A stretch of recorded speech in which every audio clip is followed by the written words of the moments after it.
Preview TV, new media with a difference. Good evening, ladies and gentlemen, and welcome to our show in Office Soro Soke, sponsored by Better Niger. I'm your host and anchor, Mr. FEMI OKE. Welcome to the show dedicated to debate and discussions towards Better Niger for all of us. I would like to wish you all a great day, and let's get on. Tonight's show happens to be another one of our interesting topics, and basically it's talking about the situation with regards to the war. So let's get on to it now.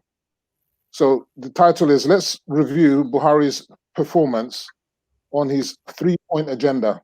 And today we're going to start with the war against corruption, because that was his three points. One was the war against corruption, fixing the economy, and the other one was the fixing of the insecurity, the war against Boko Haram. So today we're going to focus on the anti-corruption war, and then after that, next week we'll most probably go on to the economy, and finally the one about the security. So I have my guest to deliberate this topic tonight via StreamYard. We have Dr. Nnamaka OBIARAERI. He's an investment banker and executive economics, finance engineer, and social crusader. We also have another doctor, Dr. FEMI OBA-KARUNWI. He's a PhD in mathematics and an educationalist. I have also another guest, political analyst, DEACON OBANLEOWO. And last but not least, we have Mr. Salisu Adamu MOHAMMED. He's the MASUN ZAZZAU, I hope I've said that, ZAZZAU, and the COO of AAA Homes. Okay, so I want to welcome you all to the show. Good evening to you all. I think good evening. Good evening. I think some of our other guests are not here yet, but they'll join us in due course. So to all my guests who are watching, welcome to the show. Enough is enough, Soro Soke.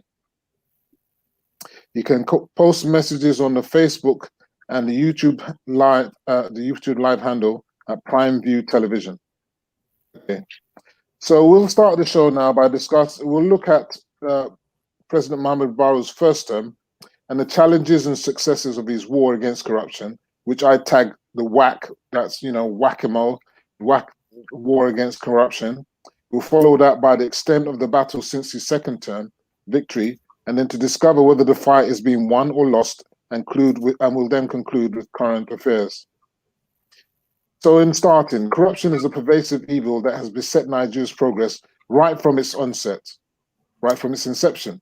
It is an epidemic and cuts across every sector, public and private, and it is a scourge that must be rooted out if we ever want Nigeria to progress. So my first question will be to Dr. Olufemi. Are you with me? Yeah, I'm here. Dr. Olufemi, okay. There's no doubt that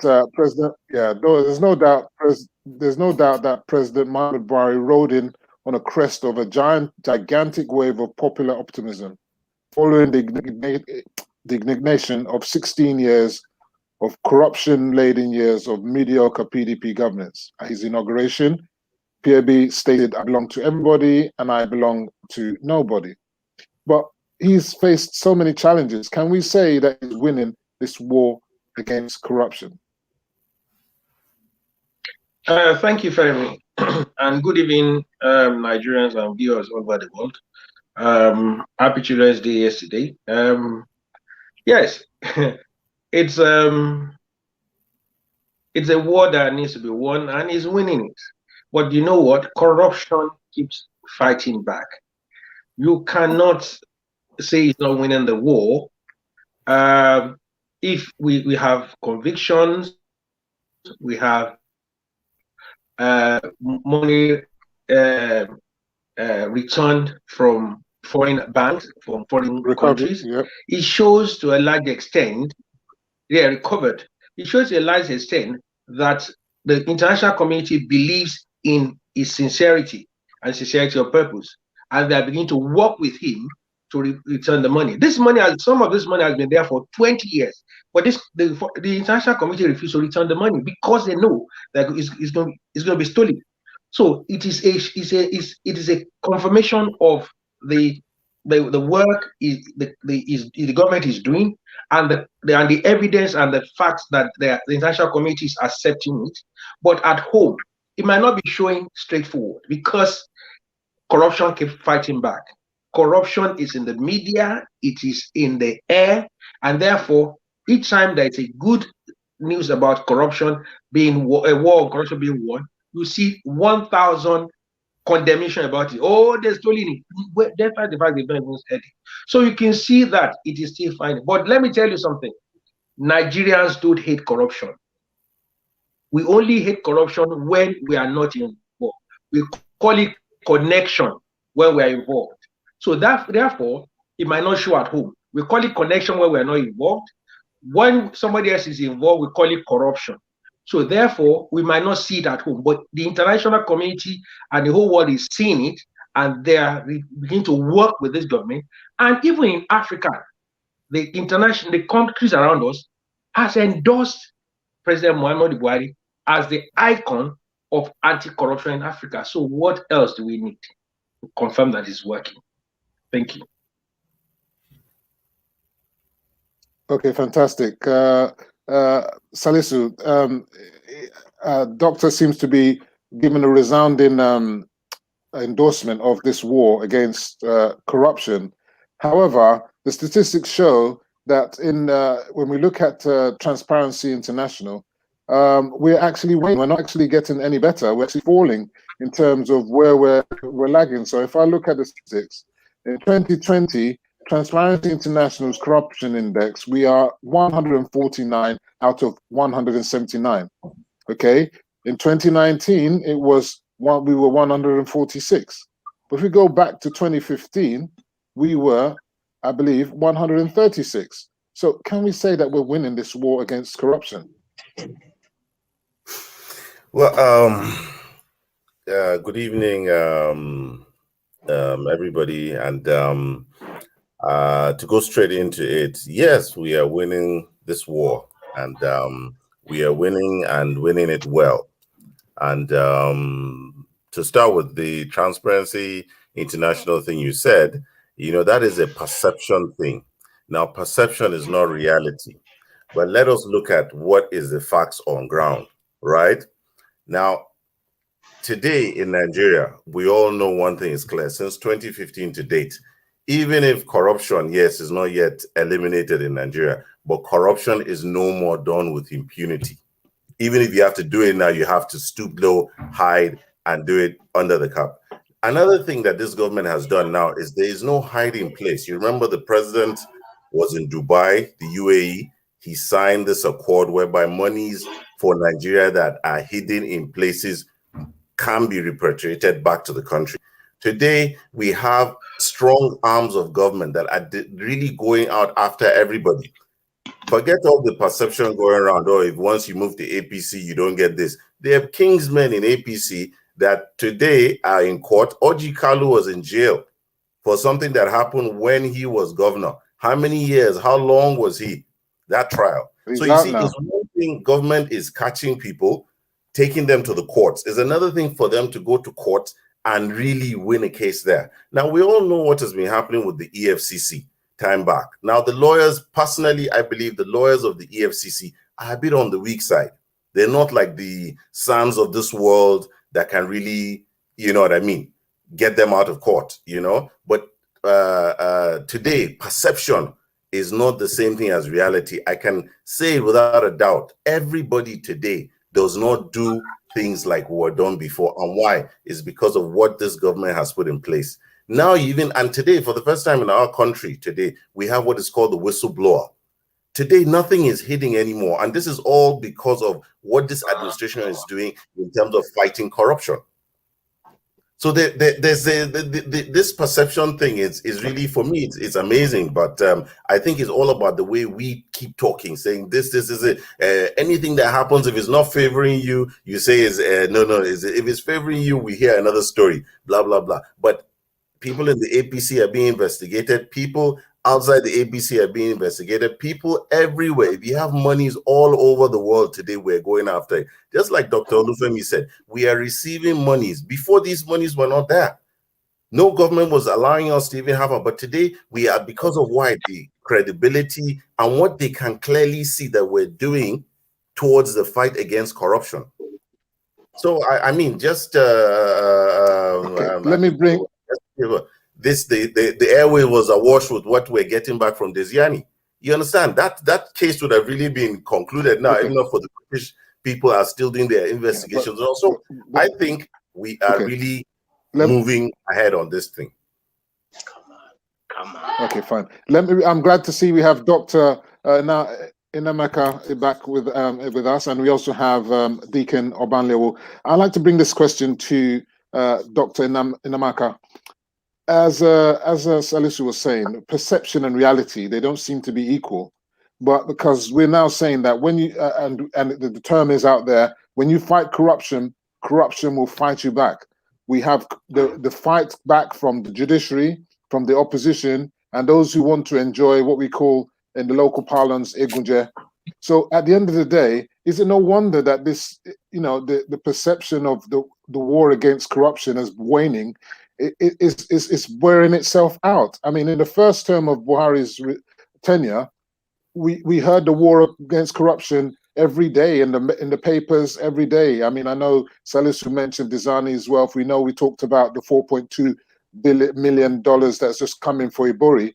But what about the cases that were unfolding week on week in Nigeria? They seem to have dried up. What's happening with this war against corruption? Is corruption really fighting back? Are the forces the forces of evil fighting the good fight now, against the good fight, as it were? Doctor, what do you say? Femi, let us stop insulting our intelligence here. We should stop insulting Nigerians and our intelligence. We are not fighting corruption. Corruption is not fighting back. Let us face fact and ask ourselves the right question. Nobody is fighting corruption in Nigeria. Femi, I can tell you categorically, corruption between 2015 to 2020 is under the low-cost government of Jonathan. We thought that Jonathan government was the most corrupt.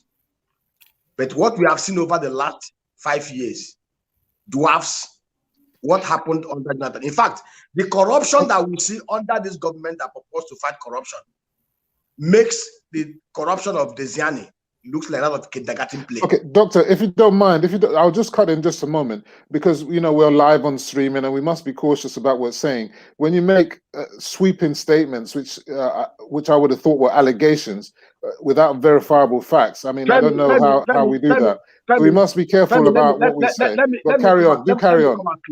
Do carry on. Under Desiani, the Senate Committee on Downstream Oil and Gas Sector sat in 2011 and discovered monumental fraud. Now, I want to give you specifics to show you what we're talking about here. Senator Saraki was the one that blew the whistle and the investigation started. Nigeria then was consuming about 47 million liters of PMS every day. And of course, most of those PMS that were purported to have imported under the Desiani were phantom imports. Katipi became the Minister for Petroleum Resources in 2015. And he told us, it's on record, you can Google it, it's there, that the average consumption of Nigeria, PMS daily consumption, was between 28 million barrels a day to 32 million barrels a day. And this collaborates with the records at the United States Agency for Energy Administration. It is there. They have record of energy consumption, PMS consumption in countries, because most of the major players in Nigeria, most of the major marketers file in their reports in the US and most of the European, so they have the records. Kachukwu told us clearly, under the Desiani, 47 million liters per day capacity was phantom, and we all agree because the Senate discovered that most of the purported imports were not coming to Nigeria.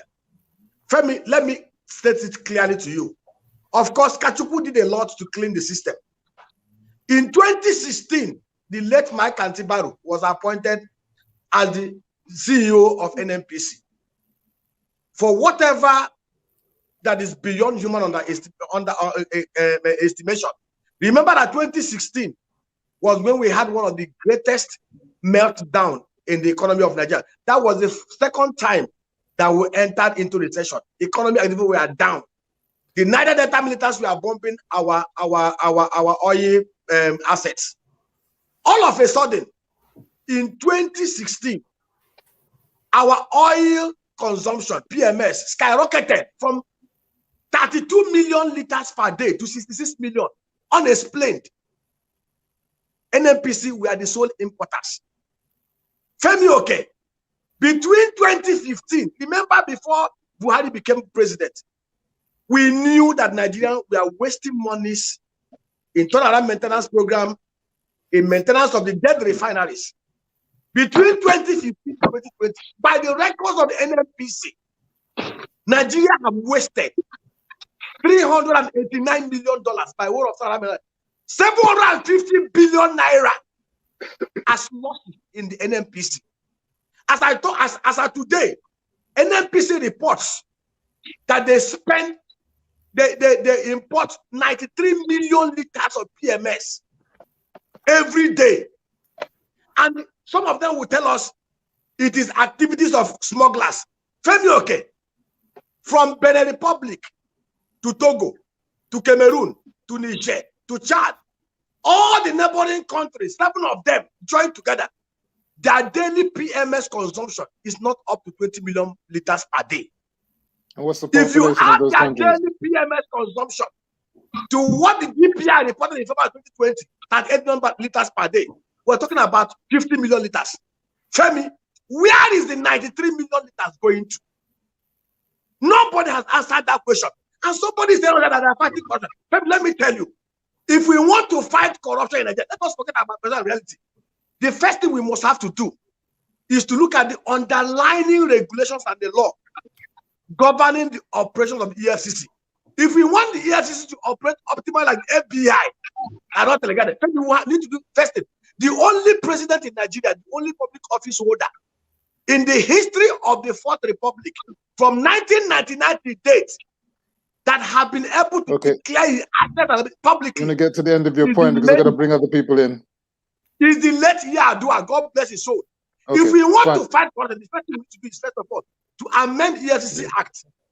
Okay, the appointment of let's bring the Deacon Adeoye in. Look, at the end of the day, you've made these allegations. I would have thought that that's why we have elected representatives, Mr. Obanleowo, for them to do the part of their job is to checkmate the federal government and to investigate all these things. I think there's an investigation as we stand now on the looted funds, on the recovered funds, how that is going.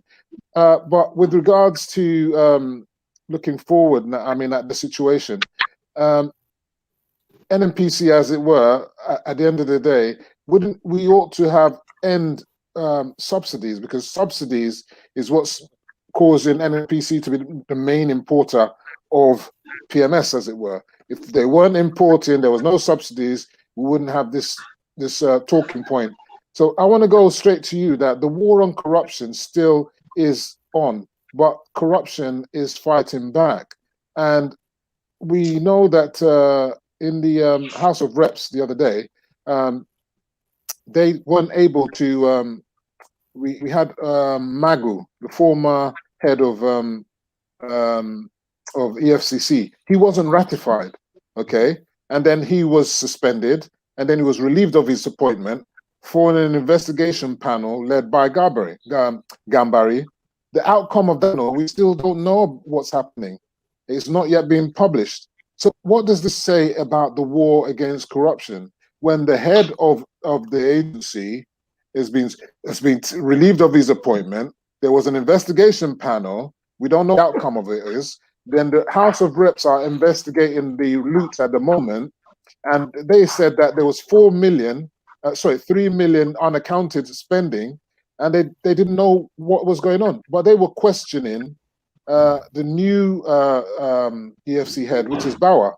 Should they not have called Magu to the House of Reps just like we see in America, because Doctor mentioned about America, FBI, when they were investigating, they brought the former FBI boss to the house to answer questions. What's the point of them asking questions of Bauer when the person that was there was Magu? What do you say to that? Our legislators aren't really doing a good job, are they?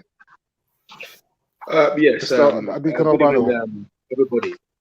I think to a reasonable extent, I think I'm going to lean towards what Doctor said earlier. That what we have in Nigeria is just not issues that emanated today. What we have in Nigeria is a fundamental problem. If you look back at the chronology of dates, which he referred to, going back to 1999. Now, for any society to be taken seriously, you have to make sure that areas in which it is well known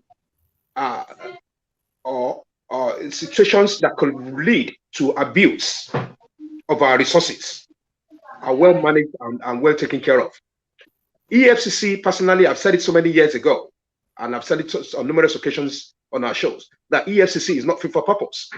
Now, the reason being is every time there's an appointment of an EFCC chairman, the moment it gets to the legislators, there's always so much scrutiny about whether this person is fit for that position or not.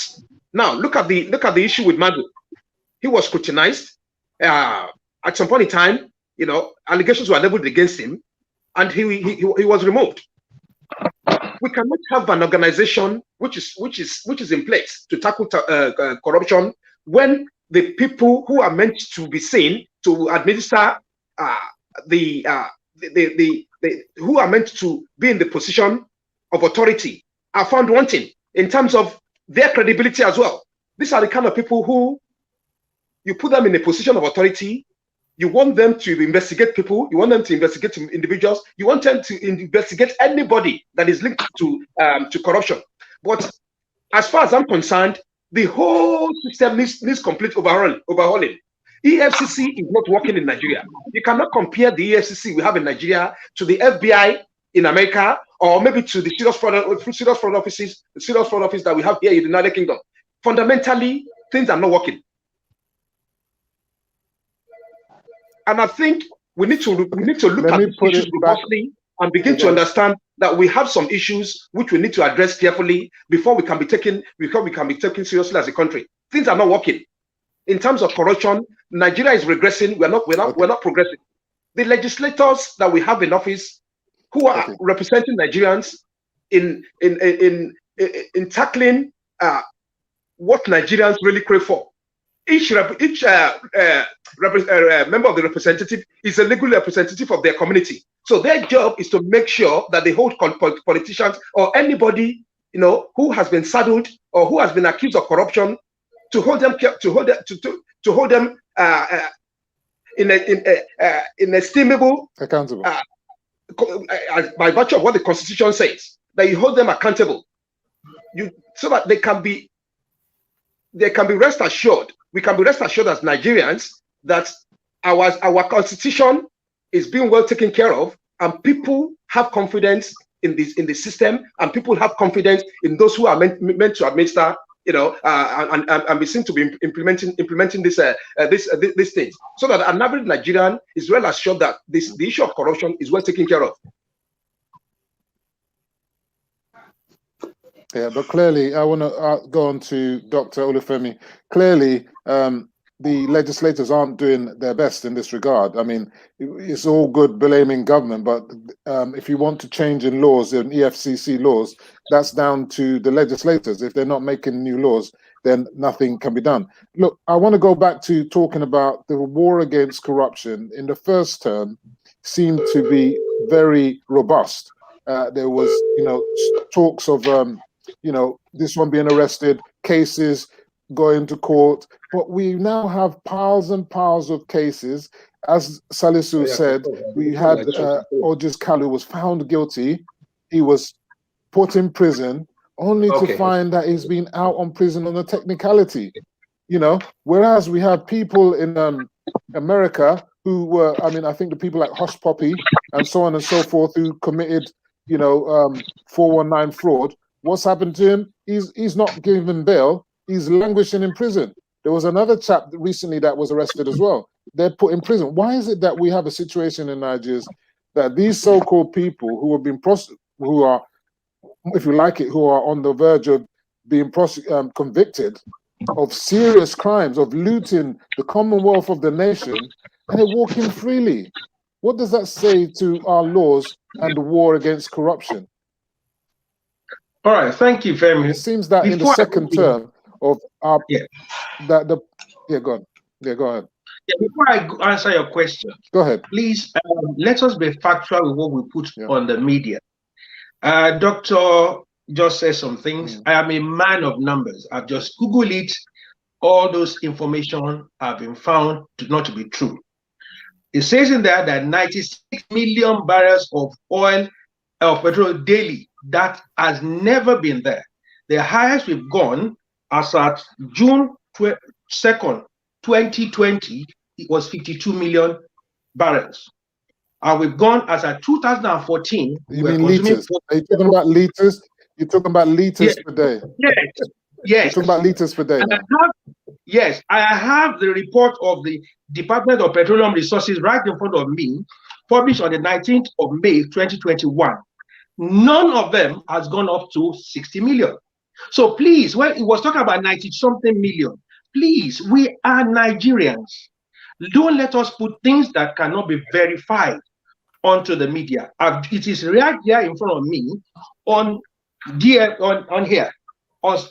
This is Department of Petroleum Resources. No, I'm sure he can find that himself. Please, no worries. So please be careful who we put to the world, because we are supposed to be the conscience of the nation. I did caution him. I did caution him that he should be seeing it as an allegation as opposed to saying it was a fact. It's not even an allegation. It is not true, because it's right there on the report here.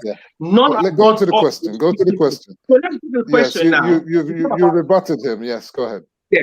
Yes. Let's go to the issue of prosecution. The federal government is an executive government, and one of the things this government is priding itself on is the autonomy of the judiciary. The judiciary is the case. There's a difference between putting the case there and then prosecution. Now, we remember when the issue of perjury against the former Senate president, and we saw what happened. 50 senior advocates of Nigeria were going to support somebody that has a case of perjury. This is the shame of the nation that we run. 50 senior advocates are going to defend somebody that has a case of perjury, and they are going to intimidate the judge. Now, it's another case of when we talk about when this government tried to clean the judiciary in the first term. We know what happened. The judiciary went on strike. That is what this government is standing up against. Look at currently the junior workers of the judiciary are on strike. Why? The federal government gave autonomy. The state government refused to give autonomy. It shows what we are up against. Because the moment we have autonomy in these areas, it means you cannot begin. The federal government, executive government cannot prosecute, cannot investigate and prosecute and then jail people themselves.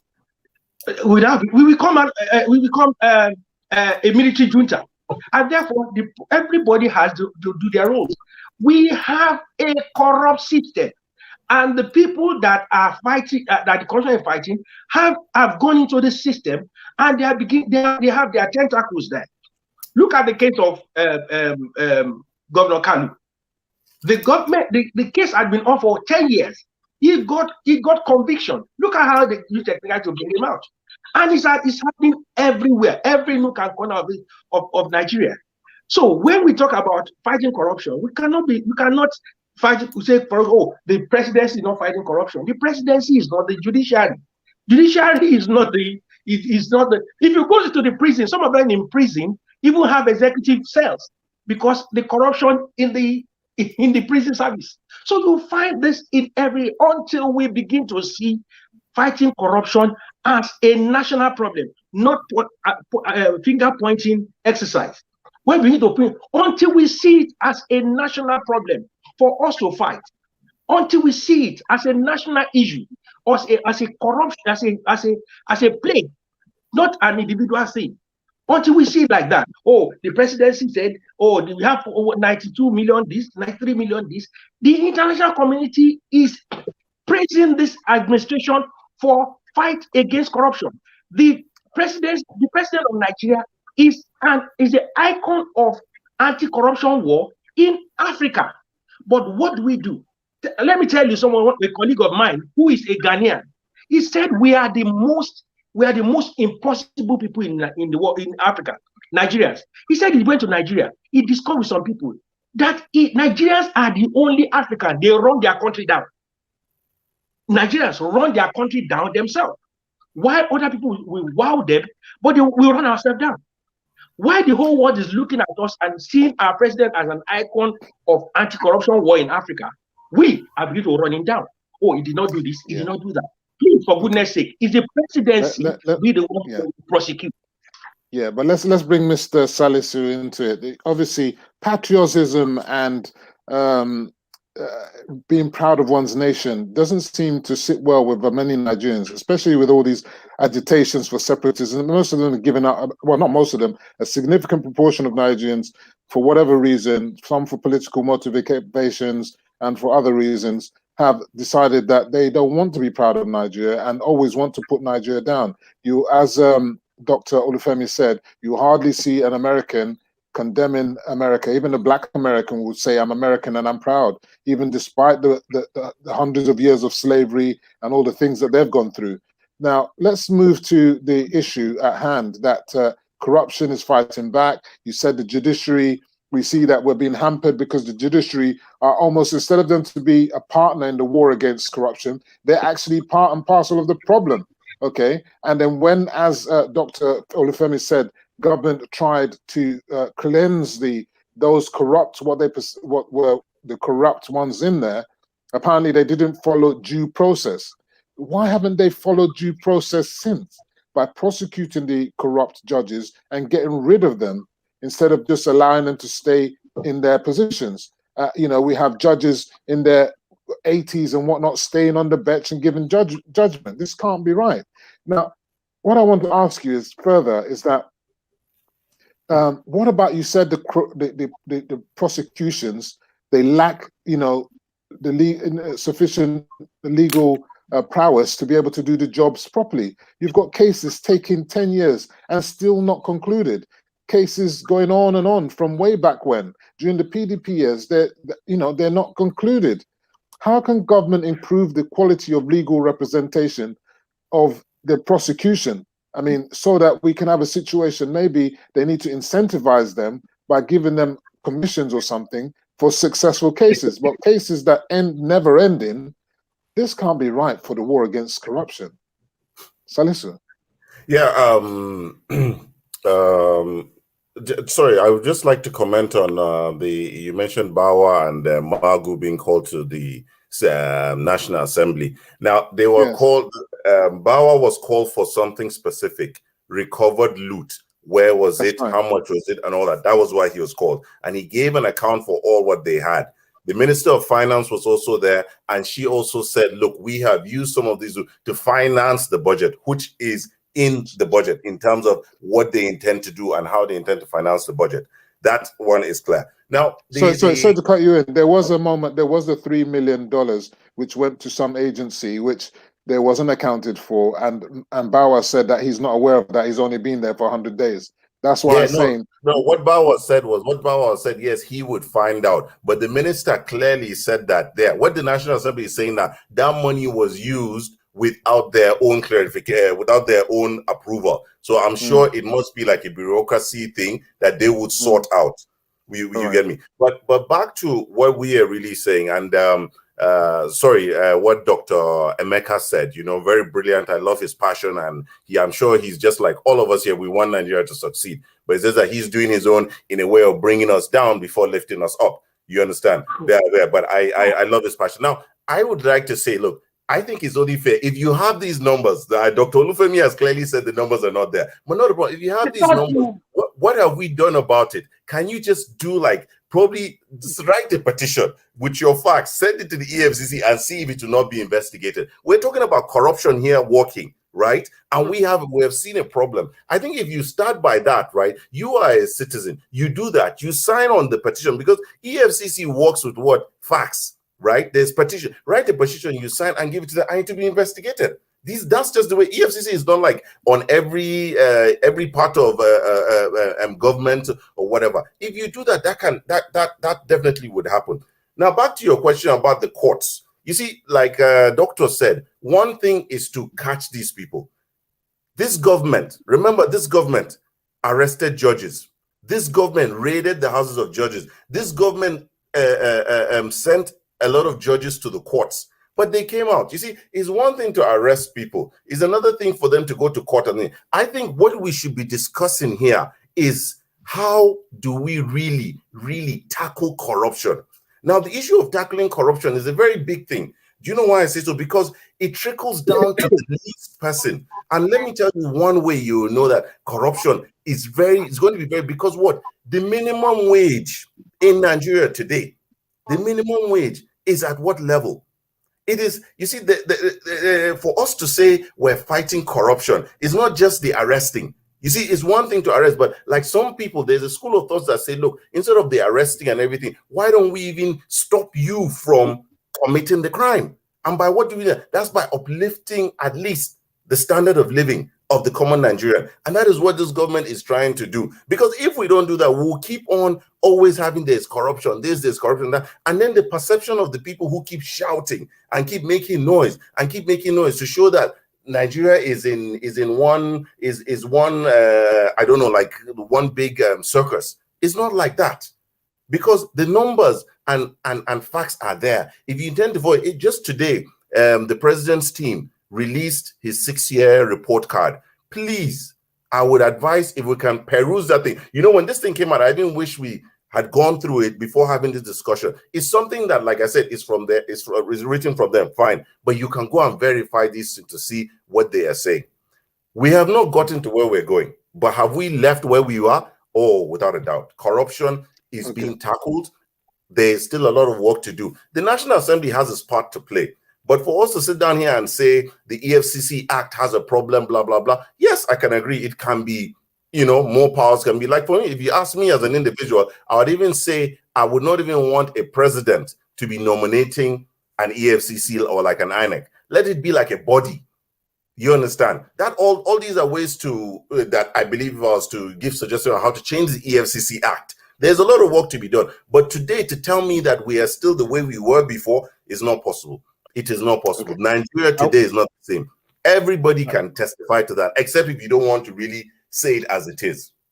I want to bring Dr. Inamaka. Let's not go back on NNPC. Look, the thing is, I see corruption shouldn't be a partisan matter. It's corruption, like security, like the economy. These aren't issues that we should look at in a partisan manner. We all, as Dr. Salisu just said, want to end corruption. So what we are talking, that's why this show is not specifically about bad-mouthing anybody or attacking anybody. What we're trying to look at is, as you rightly said, and the solution is to reform the EFCC Act. I think that's a great solution. But the fight against corruption, we should all be united in it. It shouldn't be a matter of that, oh, because I belong to this persuasion, I'm against the war against corruption. I mean, that just sounds illogical. Everybody should be united against the war against corruption. So what I'm saying to you now is that the war against corruption was quite strong in the first term of Buhari's. It seems to have taken the back burner now, okay? What can be done to reinvigorate that war? Because I think that war needs to be, we need to put more fire. I thought that when Buhari is in his second term, he's not going to run for election anymore. That he shouldn't care whose ox is gored, and he should actually add more fire to the war against corruption. Do you not agree with that? Femi. But sorry, okay, it's not mine. No, I'm bringing Dr. Nameka. Address the question first before you move us on to something else. Yes, go ahead. What are we not like? is for us to lie to ourselves. Please address the question first. Before we start lying, let's address the question. If you're not going to address the question, it's going to be difficult for us to have a conversation. Before I address the question, I'm looking at the report. May 5th, 2021, NNPC report. Google Business Day report. You know, NNPC stated the MD of NNPC was making a case for us to totally regulate the market to bring transparency. And the guy stated clearly that NNPC is spending 7.1 billion naira every day subsidizing the PMS. The only country in West Africa is Nigeria. And that we currently consume 93 million. It is their report. And somebody is telling me here in a public forum. But what I don't understand, Doctor, sorry if I may button, what I don't understand, Doctor, is this NNPC. Let me come. I get a report. It's here. And somebody here is disputing a report from the GMD of NNPC. It's very, very unfortunate. Anyway, let me answer your question. Femi, go ahead. Every one of us desire for a better Nigeria. Every one of us, like I agree with Salusi. Every one of us wants a Nigeria. Let me tell you, this is one country that ticks all the boxes. I'm being honest with you. Nigeria is one country that is so blessed by God that if we can be honest to ourselves and fight this corruption the way it should be fought, not on paper, not partisan. You know, that young man, Bawa, is doing a great job, but he can do more if supported and given the enabling support legislatively to do the work he's supposed to do. Let us face facts. Transparency International drew up a report. You know, we're talking about judiciary. The judiciary in Nigeria is the least corrupt arm of government in Nigeria. Based on TI report, 9 out of every 10 members of the executive committee is corrupt. That perception in reality seems to be far-fetched. That the judiciary is the least corrupt. Look, most people call our judiciary. Hold on, Doctor. Most people call our judiciary Judiciary. They don't call them judiciary anymore. They're Judases because they are selling the nation. You know. Hold on, Doctor. You know that judgments are seen to go to the highest bidder. You know that, don't you? Hold on, sorry, Doctor. How many? Sorry, Doctor. Doctor. Sorry, Doctor. I'm going to let you come in, Doctor. I'm the host. I'm going to let you come in. How many times have we seen people on trial coming in their sick bed, coming with crutches, falling on the floor, going fainting, and all this ridiculous nonsense? Judges making unbelievable judgments that even the layman on the street knows is a nonsense. Come on, let's be real with ourselves. That's the problem. They are part of the problem. Femi, the judiciary in Nigeria is the most corrupt in the whole world. There's no now you're talking. Now we understand you now.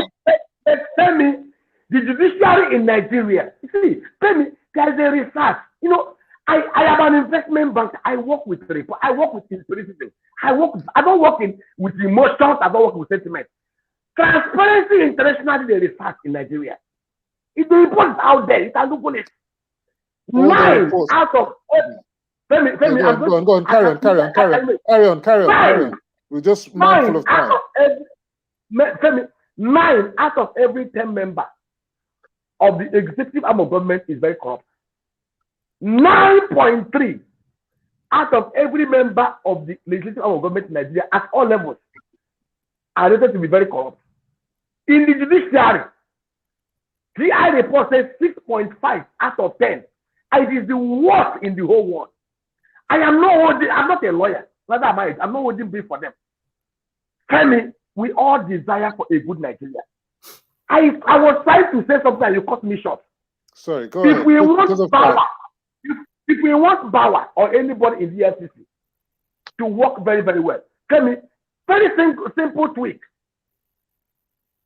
We should make it compulsory for every public office holder to declare their assets publicly, not privately, in an e-portal before they assume office publicly. We must know your statement of asset and liability. Number 1.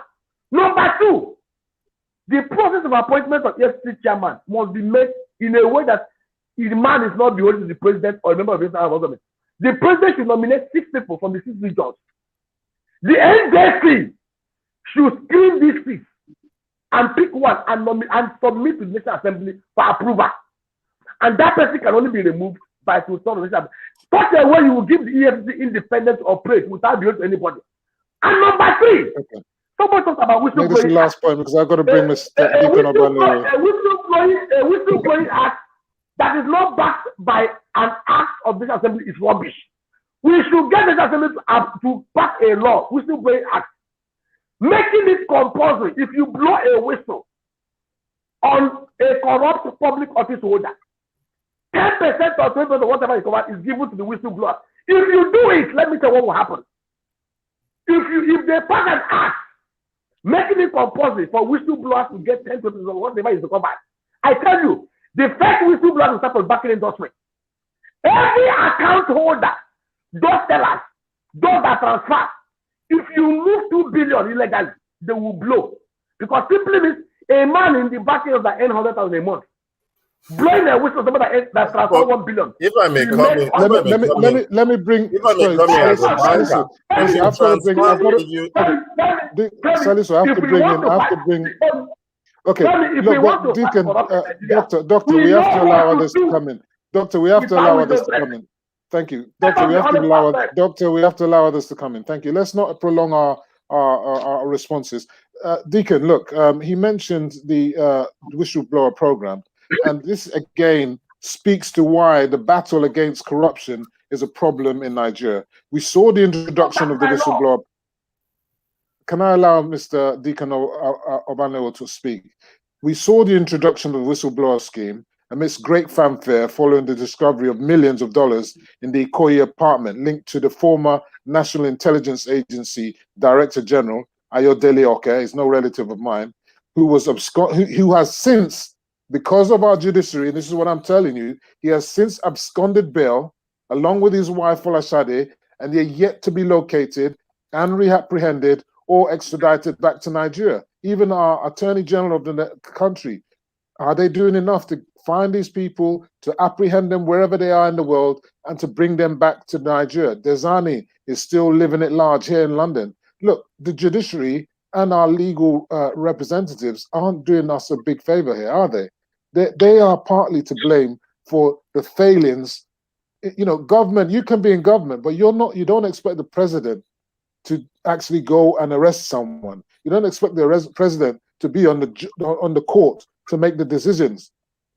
To grant someone who's got an international passport, dual citizenship, accused of multi-millions of dollars, and is out on the street, is gone.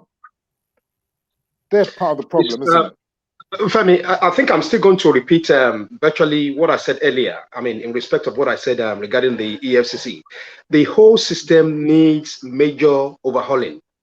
You see, now, the way in which bill conditions are being administered, it's getting, it's getting abysmal. It's becoming abysmal. You see, when they understand that, when they commit a crime in Nigeria, they're going to be granted bail. It gives them the platform to think, okay, that gives them ample time to think of, how they're going to abscond.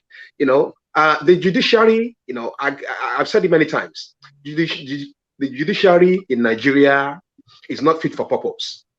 You see, when you have a country whereby you cannot rely on the judiciary, you are in problem. The judiciary in Nigeria, they are in the pocket of so many of these politicians. I mean, I'm not going to mention names. In Ogun State, in particular, there was a particular man who had most of the judges in Ogun State in his pocket, whereby he could take out the injunction, and so when you cannot trust the judiciary in Nigeria, perpetual injunctions. Sorry, perpetual injunction. Yeah, you see now. What are the advanced countries, the so-called countries that are harboring these people? What are they doing? You see, because if somebody has been indicted on serious allegations of money laundering, fraud, and you have all these criminals in your country, then you are sending the wrong message. These people have international passports, diplomatic passports, American passports, UK passports. You revoke these passports. You do not allow these people to travel. Plus, moreover, you have the names of these people who have been indicted on serious crimes. You have to understand that when you are faced with a situation in your country, you should not be allowed to travel. Who are the airlines allowing these people to travel? These airlines too should be investigated as well, because if I mean, we are talking of billions of naira. Now, when these people when they get these bail conditions, the condition of these bills is to make sure that they stay in their homes until they are called upon again to answer bail. Now, when these people now have the advantage, people smuggle them out through the country, through neighboring countries. Some go through the Benin Republic, some go through other neighboring countries as well.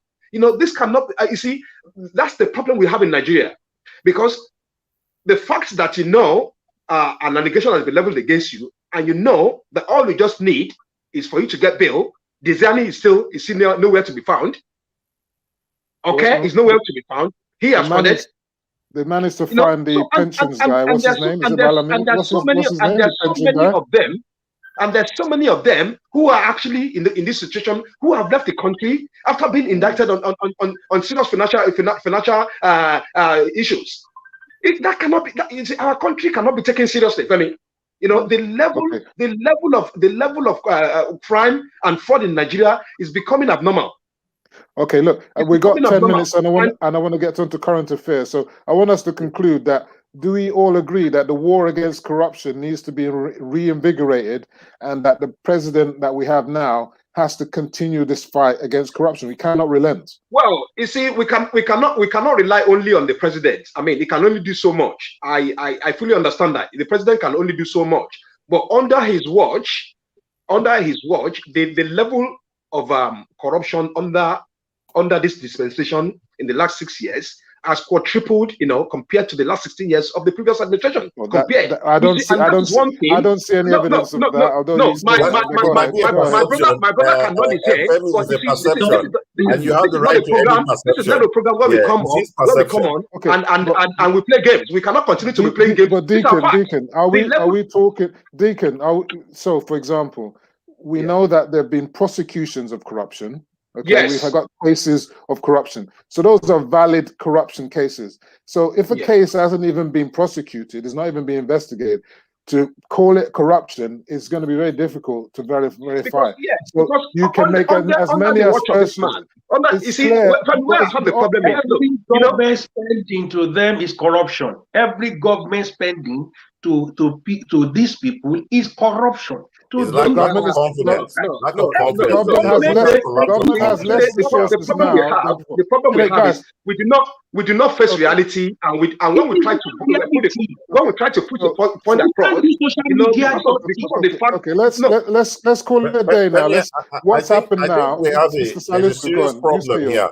Are we worried about? We need to understand something. There's fighting corruption, and are we talking about the process of which we need to understand the way the process works?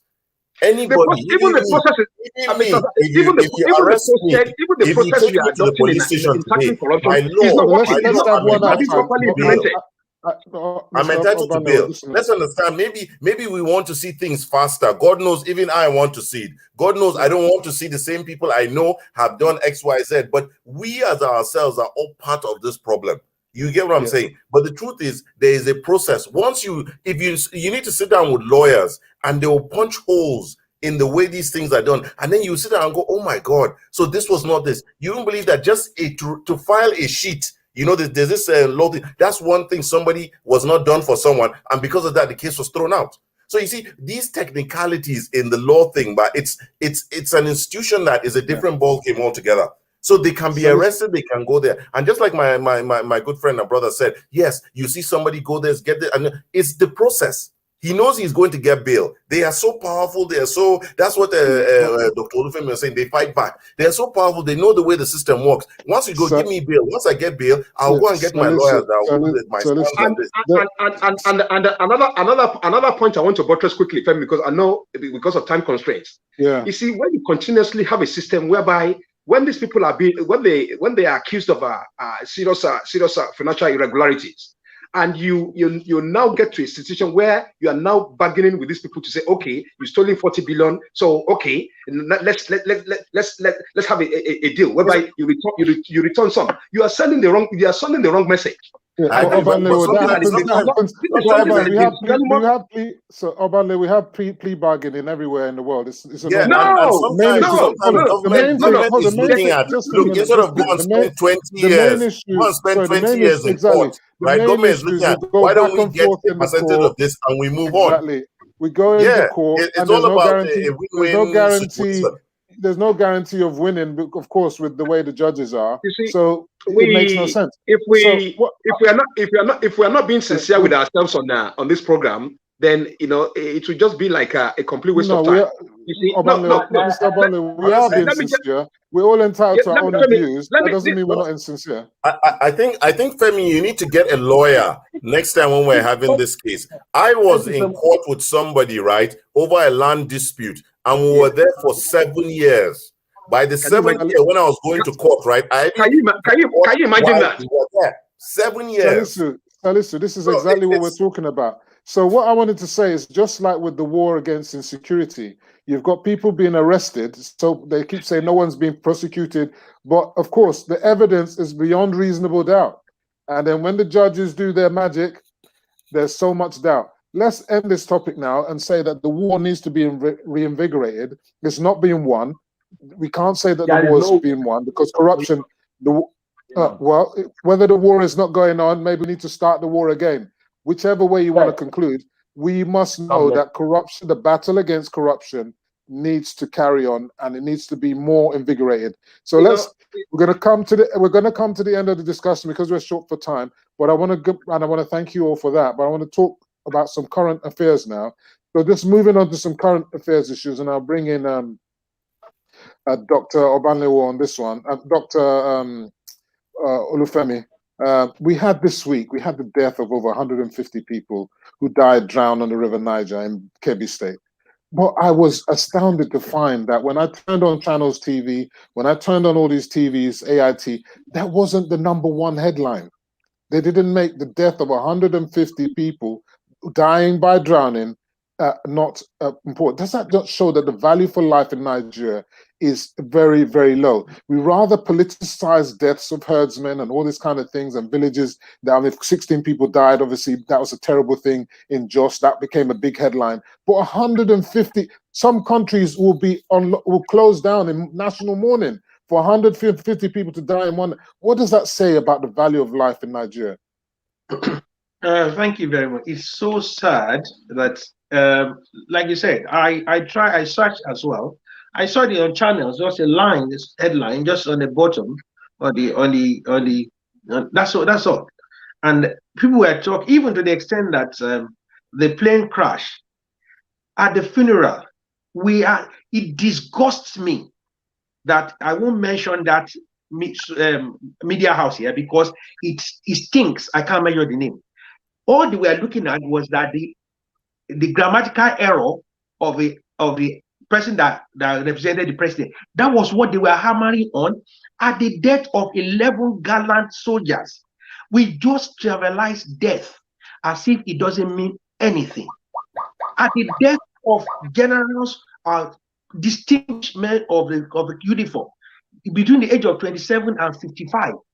We were very deaf. What the media house could pick out was when he said the man made a grammatical error, and that was what they were hammering about at that funeral. So that's the value that we put to life.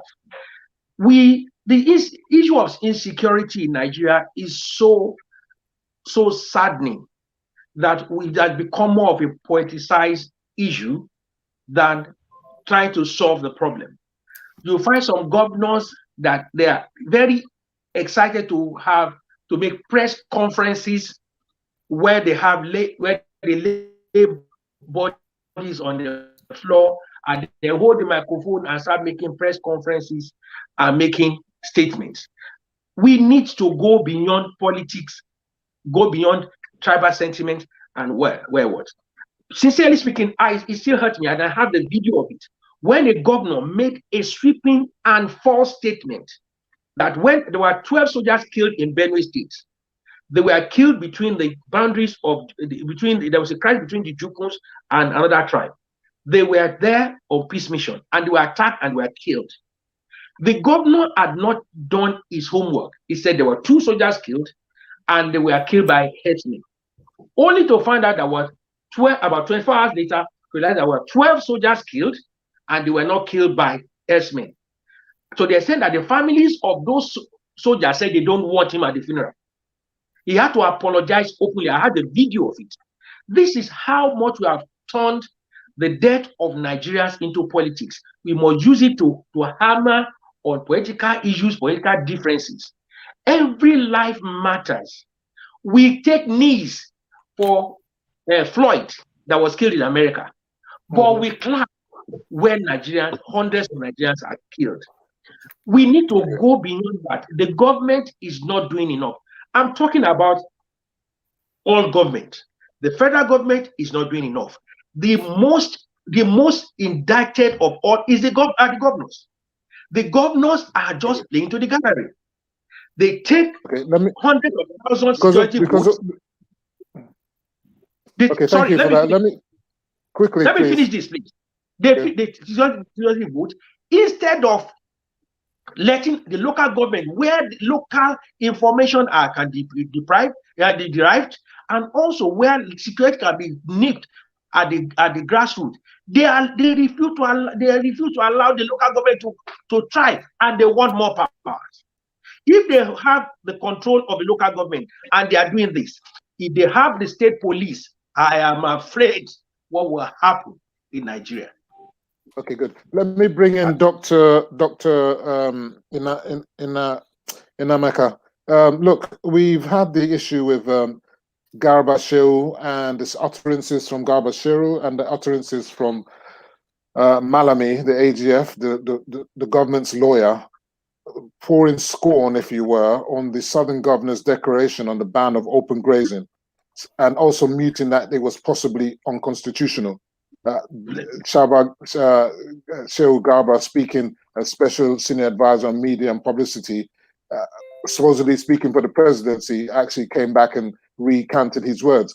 But look, the point I want to make is open grazing in and of itself in the 21st century, 2021, is an archaic situation. And not only that, it's actually trespassing on people's private property. Section 342 of the Penal Code and even Supreme Court judgments, which is Spies v. Oni in 2016, have made it clear that if you go onto someone's land without their permission and you inhibit them or you trespass or you damage their property or whatever, that is criminal trespass. This is not something that should even be debated in Nigeria. Why is this such a big problem in Nigeria, this open grazing? Those in support of open grazing are anarchists. Anarchists, and it must be stopped. Shehu Garba is just an SA to the president. He was not elected by the public and he has no power to speak on behalf of Nigerians. And, it's also, I feel so sorry when people blame governors. If we look at the 1999 Constitution, for crying out loud, 58 items are on the exclusive list. 58 items that the governors cannot touch. In terms of resources, 52% of our national resources are controlled by one man, the president. The governors control about 24%. I know they are not doing enough. Most of them are just there to collect fat and gas and share. But the truth remains, if we truly want to make this country work, Femi, Nnamdi Azikiwe, Obafemi Awolowo, Ahmadu Bello, Anthony Nahoro came together in 1959 to fashion a constitutional framework that captures the diversity of Nigerians. If we truly want to work and this country to move forward, all we need to do, stop this jamboree they are doing, National Assembly, regional meeting to review. That's nothing that go back and take that 1960 constitution. We have 6 regions. So administratively, we have just that work. Just pick out the fiscal framework that worked then. Resource control, federalism, autonomy of the regions, regional policy, and then amend this to suit what we have contemporaneously now. Let me tell you, Femi, if we don't do it, all this issue of fighting corruption, blah, blah, blah, blah, blah, whatever we have today is an offshoot, symptomatic manifestation of the fraud inherent in the fraudulent and criminally contrived 1999 Janjaweed Constitution. If we don't go back to that agreement that was fashioned by our forefathers, totally agree, we are wasting our time. Let us stop deceiving ourselves. Okay, so that's your option. Obviously, remember that we live in a democracy. We have to follow the democratic principles. After all, we are all Democrats. Your suggestion needs the backing of the Senate and the National Assembly and 2/3 of the Houses of Assemblies in Nigeria. Good luck with that process. Just whilst you're on this point, before I bring in Salisu and Mr. DEACON Obanleowo, I want to ask you about the ongoing anarchy, almost anarchy, if you like, in the southeast and south. It looks like a coordinated effort to make elections not happen in the southeast and the south. Police stations are being attacked, policemen are being murdered, properties being destroyed. We've seen INEC offices throughout the states being destroyed left, right, and center. There's a growing clamor for a southeast president in 2023. How is this going to be possible when they won't be able to even garner their votes, get their PVCs, even vote with the way the challenges that INEC are facing in the southeast? What do you speak to that? Is that good for helping the southeast in any way? If you're killing yourselves, you're destroying your security apparatus, and you're destroying your mandate, your possible voice in any possible election, how is that going to help? Is the question to me, Femi, or Dr. Namaka? I just assume that your name, you're from that area, you can speak truth to power, because a lot of people are saying that. I think you should allow us that are not part of there to speak, and then Doctor would now. You cannot speak what you don't understand. I understand it. No. I understand it very, very well. Listen, you can come in on it. You can come in on it after. Let Doctor speak. I want Doctor to speak. Hold on, Doctor. The reason why I'm speaking to you, and I think it's right that I speak to you, because you are from there. I believe you're from there. And a lot of people say that many prominent people. So that you answer what I have to say about that too. Hold on, no, because I'm an outsider. Many people in the southeast. Sorry, many people are saying that many prominent people in the southeast are not speaking to this. They are not completely. They are not. Let him speak. Let him speak. He's got an opportunity to speak now. Go ahead, Doctor. Tell me. Yes. What is happening in the south is totally unacceptable. I detest anarchy. I detest lawlessness. Let me tell you what people don't understand. By the time these unknown gunmen are through with dealing with security agencies, they will come for the masses. Absolutely. You see, let me tell you the truth. Irrespective of the shortcomings of the EndSARS riot of protest of 2020, which was truncated, was one measure that was taken to curb police brutality. But police brutality of a state actor can easily be controlled than the activities of people who are not state actors. You call them unknown government, you can call them whatever name you can call them. It's unacceptable. No reasonable person, no honest person. And I correctly pointed out, what is happening in the Southeast is absence of political leadership. The 4 or 5 governors have totally failed. Even Indibo. What is Indibo doing about this? They have you're going to have a chance to speak. You're going to have a chance to speak. Let me come. Allow me to land. Ohanaeze is a total failure. Ohanaeze is a total failure. What you are seeing in the Southeast is absence of strong, people-centric political leadership. When the leadership do not have people following them, when the leadership do not consent or work towards the assistance of their people, when they create vacuums are exploited because the leadership failed to do what they're supposed to do. The blame of what is happening in the southeast of Nigeria rests squarely on the 5 governors and on Haneze. Not even the federal government of Nigeria. Let us face facts. People tell you the governors don't control police, they don't control army, but they collect 10% of that and fat as security vote. What do they do with it? FEMI, you don't need police or army to win the confidence of your people. You know, when we know, that is where, like Dr. Olufemi talked about governors. You know, I wanted to let him know that the 1999 Constitution, you know, feels so much the center. But even the little the governors are collecting, what are they doing with it? If the governors are in tune with their people, if the governors are doing what they're supposed to do, if the governors have the confidence of their people, what is happening in the southeast will not happen in the southeast. I can tell you for a truth, tell me, 90% of the youth and people of the southeast do not even recognize the legitimacy of the 5 governors and Ohaneze. So what you see in the southeast is an outcome of failed leadership of both the political elite and the cultural leadership called Ohaneze. Okay. And it is in the best interest of Ndibo for these guys to retrace their steps, call a peace summit, and resolve the matter in the southeast. Abuja cannot resolve the matter. Thank you for that. Police cannot resolve the matter. Military, deploying the military is not the worst of the matter. The matter can only be solved when those that have been elected sit up to talk to their people and they repent of their sins. Thank you, Doctor. Let me bring Salisu. You just wanted to speak to it. So speak on that. Go ahead.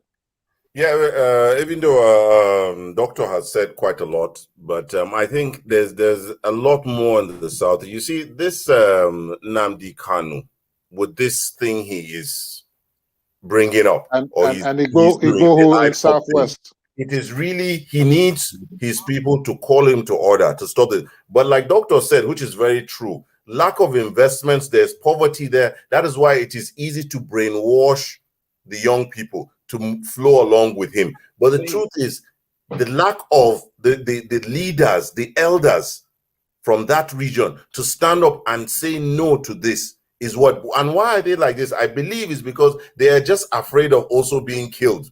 Because we have seen videos, I don't know how true, but you know, social media, videos of people's houses being burnt. Even the governor of the governor's his house was being attacked in his village. What needs to be done by the elders there is they need to truly, sincerely come out and denounce this thing. A few of the governors like Ebonyi and Imo have started speaking up, but the truth is they need to really get across to this boy called Nnamdi Kanu, sit down with him, to understand that this Biafra that he wants, if he wants to do it, let him go and form another country somewhere. But causing this, if these people, I believe personally, I believe it's high time we have an equal president. I believe my own thinking. Yeah. But what is really sad is that no region in this country can win the presidency by himself. So it's high time they come together and let us have, because we've had every region. Let's have an industrial. We know the Southeast, for they're very industrious people, right? We need commerce. Let's see how we can become enterprising like China, because that's the perception everybody believes. An Igbo man is there, it's all about trade, it's all about commerce. We need that. I also would love to see that happen. But the way they are going about it currently now, it is really showing us that it cannot happen because of the division. But priority now is the elders must rise up with one voice to really denounce what this boy is doing, because what this boy is doing, he's really pushing that region into anarchy. And if anarchy really gets there, the next thing is that place could really be out of control. So I think a lot more needs to be done, and they're not doing it. What's the name of this senator who did the bail thing? Yeah, if he could do that, where is he? How come he's not reaching out to him to tell him, look, you need to calm these boys down? It doesn't make sense. You're bombing INEC institutions. Is it that you don't want elections? If elections do not hold, how do you change the leadership? Okay, let me speak to the north now, Salisu. It's clear that there's a war against education in the north. I don't know what's happening there, but so many universities, so many colleges, Boko Haram have said it's against the law of Islam, which is fake, what they're not real Muslims, saying that you're not allowed to have Western education. Yet they use Western means of media, they use Western things to do all their stuff, they're using Western weapons, for goodness sake. Look, what is going on there? Who is it that has this thing to stop the North from education in itself and to bring itself out of the educational disadvantage that it's in. That can't be good for the North, can it? What is happening? What is happening there in terms of Boko Haram? And this is total rubbish. Everybody knows it. The whole world knows it. Everybody is fighting. These are just terrorists doing their thing, and we are really beginning to attack it right from the base of where it should be, from the schooling system, the orientation of these people. Now, I'm going to say something that is really clear. Our religious institutions need to also do more. They didn't do as much as they should have done because they left a vacuum. And these people came in indoctrinating people, you understand, from the grassroots. And that's how they could get this thing to happen. But clearly, it is not working. Nobody is for it. It is totally condemned. And this is a fight that we must win. Education is the only way out for our survival of every human being in Nigeria and in the world. And we would not allow that. These people, I can assure you, if our governors also sit up and do what they're supposed to do, because strongly, to be honest with you, there's a total collapse of local government system in Nigeria. That's why every time when I think of President Olusegun Obasanjo, I just don't know why he signed that joint account thing. That was the total collapse. All of us grew up seeing local government officials come on your street, the health workers, the whatever, doing that. That was when I know of people who their economy was just around the local government. They were doing the small with the secretariats and all that, making their own money. But the absence of local government is what is killing Nigeria today. That is why insecurity is there. And that's why we have in the North, you have a lot of population of marrying so many, having so many children, and you don't cater for them. All these are things today that are being addressed. I'm sure you are aware the whole northern governors come together and say, look, this Amajiri system must stop. I was going to mention that, but you've mentioned it. Go ahead. Yes, from there, but there's still a lot more. These schools that they want to bring on board now, they need to really provide the right type of money must be pumping. You see, the problem is the states are not bringing in the right type of investments into the states. That is why there is economic breakdown there. There is no economic activity in the states. That is the problem. Yeah. Good. And I've got another follow-up question for you, Salisius, because you're from the North. Now in the South, we're from the South. I'm from the South with a name like FEMI OKE, you know that. There's a lot of clamor now. They talk about nepotism. I don't believe in that nepotism thing, but they're talking now more about the fact that certain people say that they're born to rule. And then not only have they got the born to rule narrative out there, they've also got the scenario, like you said, because of poverty, because of lack of education, they need to get out of the North and come down south. Many people in the South now are seeing that as an invasion. If people are coming peacefully down south to look for better in themselves, to get a job or whatever it was that they were going to do, that to me is fair, because we have freedom of movement, freedom to earn and live anywhere in Nigeria and make the most of yourself, just as in any other country. But now that is not coming, they're not coming empty-handed or coming for looking for jobs. They're coming with AK-47s, they're coming with cows trespassing on people's properties. I'm not saying this, I'm just, when I say this, I don't, listen, I'm just saying this, I'm not saying it literally as in that's a factual statement. This is the narrative that's happening in the South. And you're a northerner, you need to hear what I'm saying.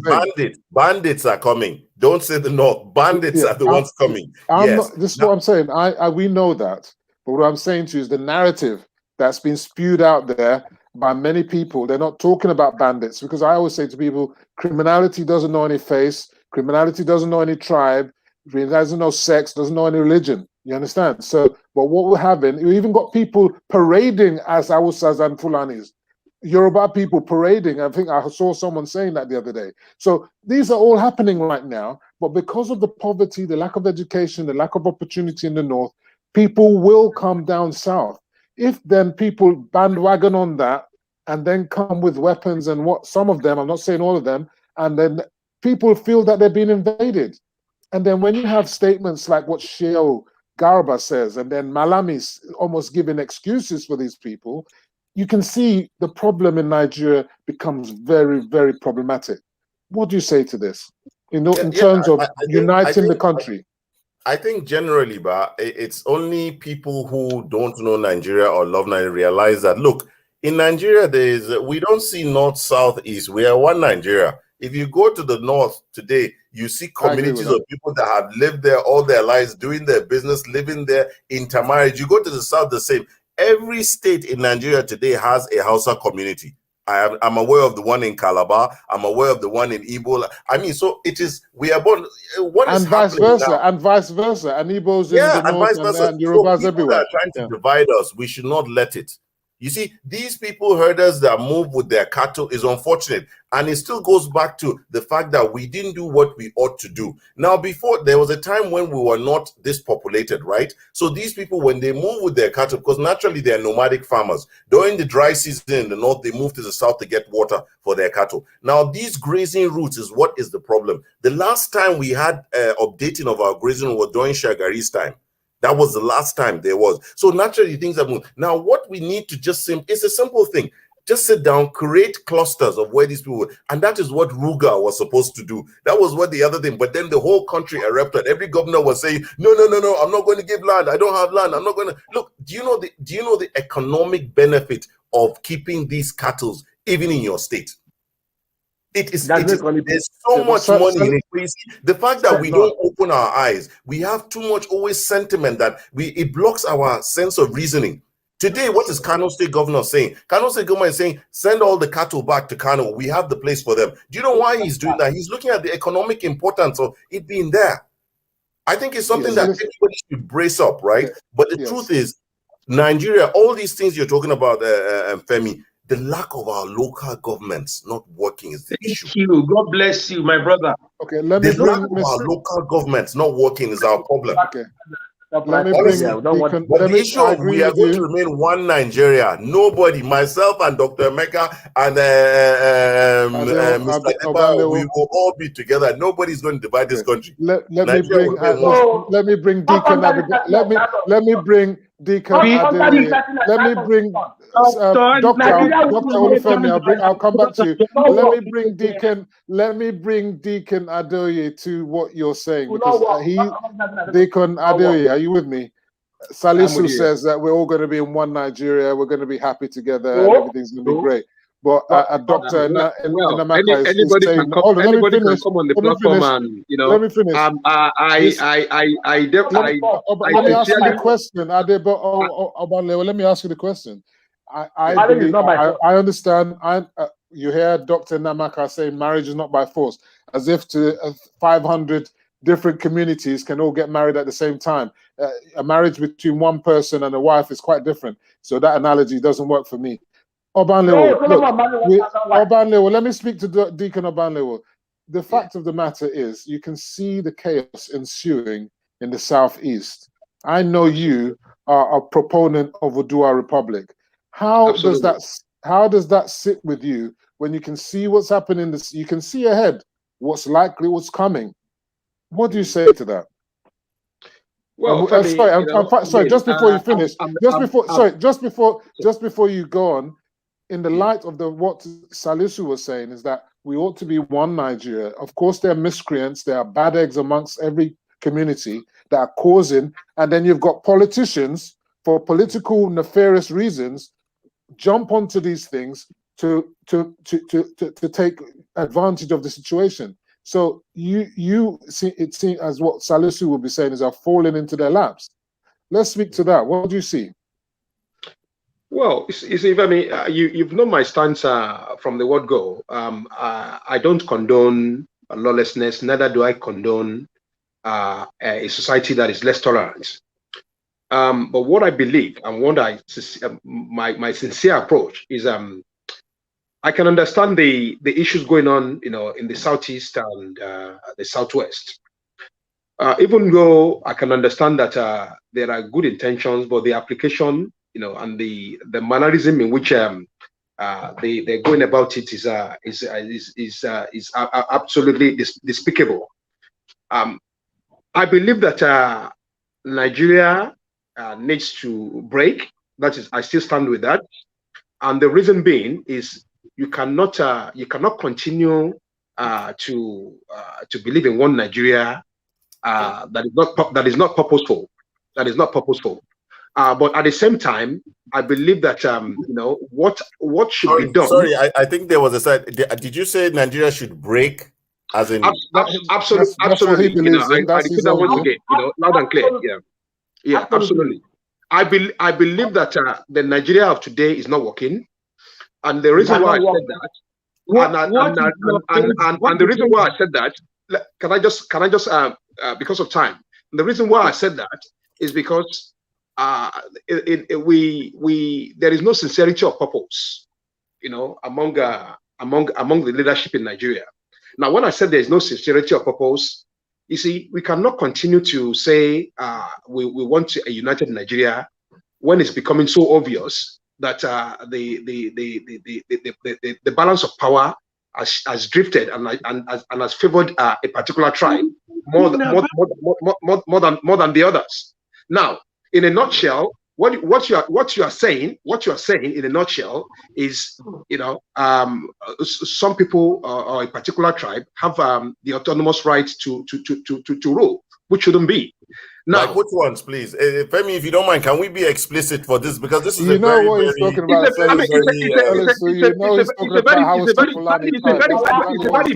very important point. But honestly, I will be very happy if they can allow me to finish. I hope we have time for this. No, I will be very happy if Mr. Moderator can allow me to finish my point. Then we can carry on. You see, he's just asked you to be specific as opposed to generalistic. Which particular tribes I'm being specific. In power. You know, God. I believe with the purpose and the agitation for the Oduduwa nation, which we are advocating for. Everybody is entitled to their opinion. People might say, you know, it's in the long run, it's not going to work. But what I believe in is, if we are to do that, let's have a referendum, because not all. Yes, let us have a referendum. Let us put it. It doesn't allow for referendum. So you're going to have to get the Constitution doesn't allow for referendum. So you're going to have to have a change. Which Constitution are you talking about? That does not allow for referendum. Of the Federal Republic of Nigeria. We still have it. Constitution of the Federal Republic of Nigeria. No. Let Obanleowo finish, then I'll bring you in, Doctor. Have you finished, Obanleowo? What I'm saying, you know, because the only way we can enjoy this program is if we give each and every one of us the opportunity to express our views without being heckled. I'm allowing you. I am allowing you. Carry on. Now, be quick, because you've been on it for a while now. Those who are saying they want Nigeria, they believe in the one Nigeria, are entitled to their opinion, and there are still some Yorubas. There are still some people in the Southwest who believe in one Nigeria, but the majority of people from the Southwest believe that it is high time for Nigeria. When you make those kind of statements, that's why I have to come in. Even on this panel, we have 3 Yorubas. 2 of us are against Oduduwa Republic. So to you to say that the majority, I think that's why I find I would rather you say a significant proportion of the people want Oduduwa Republic. That sounds reasonable. You haven't done a referendum. I hope I'm speaking next. Dr. Olufemi will come in next. Let me bring in Dr. Obanleowo. You'll come back. Sorry, because Doctor hasn't spoken for a while. Dr. Olufemi, look, I want, before you respond to Obanleowo, you and I, we believe in one Nigeria. As Obanleowo has said, we're all entitled to our own views. We cannot shy away from the fact that a significant proportion of our country want to be away from the country, just like the Scots want to be away from the UK, but they're still within the UK. Let's speak to this. I wonder. I believe that Dr. Enameka is a PDP proponent. I also believe that I am not. Okay, you're not a PDP proponent. Okay, so you're not a PDP proponent. You're not a PDP proponent. Okay, so you're against what? PDP is what? Are you against PDP? Are you saying that outrightly so we know? Okay, that's not. I'm not saying that. Hold on. Okay. I'm not PDP, please. So you're not in favor of PDP. Okay, thank you for clarifying that fact. Thank you for clarifying that fact. what I found is that a lot of nobody people wants to be associated with the PDP. Sorry, listen, let me. No, I want to advise you. I want to advise you that Deacon OBANLEOWO is a PDP man through and through. So not everybody is against PDP. Let's go on to Dr. Olufemi. A lot of people are saying that this clamor, and I speak to you because you're a Yoruba man. This clamor for Dua Republic is not the majority, as Deacon OBANLEOWO was saying. It might be a significant minority, that vocal minority, they would exist. And many say most of them are people in the opposition who are not in power, and then they're grudgingly looking for ways out and thinking that the solution to all their problems is to have Oduduwa Republic. But I want you to speak to this, that Oduduwa Republic in and of itself is not a viable entity. Okay, Dr. Inamaka was talking about the fact that the federal government has 60-something% of the resources or whatever, on something like that. I say they only have 60% of oil and gas. All the other resources are not being tapped. So we can talk about resources all we like, but they're not being tapped. So if they're not being tapped, there's zero to the income of the nation. So you can't be counting something that doesn't exist. You understand? So people are saying, oh, we're going to go back to coal. When we know that coal is a dead resource. People are not doing coal anymore. You understand? Because it's affecting the environment. Excuse me, let me finish what I'm saying, Doctor. I don't know where Femi is getting all this information from, that people are not doing coal anymore. What are you talking about? Let me speak to what I'm saying. Are you going to allow the host to speak? Everyone knows that coal. Let me speak to Doctor. Listen, Doctor. Doctor, you go and check the facts. Coal has been diminished as a. Listen to what I'm saying. We know what they're consuming, but they've actually increased their they're actually increasing their non-ferrous, their fossil fuels, if you like. So solar. Let me finish what I'm saying. We can't have a conversation if you keep on interjecting all the time. What I'm suggesting to you, Doctor, you need to listen. Doctor, you have to listen, and then I speak. The next person to speak is Dr. Olufemi. Otherwise, we'll have to put you on mute. The thing is, the world, because of the global warming, has reduced their dependence on coal. Yeah. So the idea that we're going to start exporting more coal now it doesn't add up to reason. One, and two, we don't even have the infrastructure anymore to export the coal from the coal lands. So the idea that you're going to rely on coal, that is a dwindling resource, is unbelievable to me. Going back to the Southwest now, we're going to go back into cocoa when we were the 4th largest producer of cocoa at one stage. God knows where we are now. They're actually growing cocoa in China. They grow cocoa in Malaysia, Brazil, Ivory Coast. We're going to be joining the bandwagon. What's going to happen to the price of cocoa when we start producing more cocoa? It's going to reduce. How are we going to make that our sustainable resource? So what I'm suggesting to you is that the viability of these entities, whether it's Biafra or Oduduwa Republic, as separate entities, they're not viable. Nigeria as a whole is more stronger together than being apart. Can you speak to that? Thank you. Thank you very much, Femi. I'll take it from the point of where you stopped, and I'll take it to where Deacon OBANLEOWO came from. Now, if you look at all this, one of the greatest assets we have is our population. And we're talking about destroying that and begin to build on something else. Now, the whole world, anybody that wants to do investment in anything looks at where do we put it, where is the market, where is the possibility, where are jobs. The reason where these people are talking about is this: they're just looking at based on the current economic situation now. Oh, we're going to do this, we are going to do that. Who are the proponents of this separation of Nigeria? Those who have contested election have failed. Tell me any of the proponents of this divide Nigeria that has contested in the last 10 years and won any election. None. They've not put themselves to test. They've not put themselves to population to popularity vote. They cannot even stand the population. Look at the Yoruba nation. An illiterate thug want to lead me, a PhD holder, out of Nigeria. It cannot happen. Now, look at the things we're talking about here. Now, if you are talking about the production capacity of Nigeria, based on what we have now, we might not be where we want to be, but we are not used to what we used to be. And also, there is this negative and this falsehood that is being propelled all over the place. Yes, there is nepotism. Every government, apart from Yaradua, has been nepotic. During go and look at the military appointment under Jonathan. They were from the southeast. They were somewhere. Pifejika and Minima. Are they Northerners? Are they Yorubas? They are not. So some people have done it before. I'm not saying that it is right. Some people have done it before. Suddenly we are making it look as if it has never happened before. We need to go back, like Salisu said, we need to go back to the local government.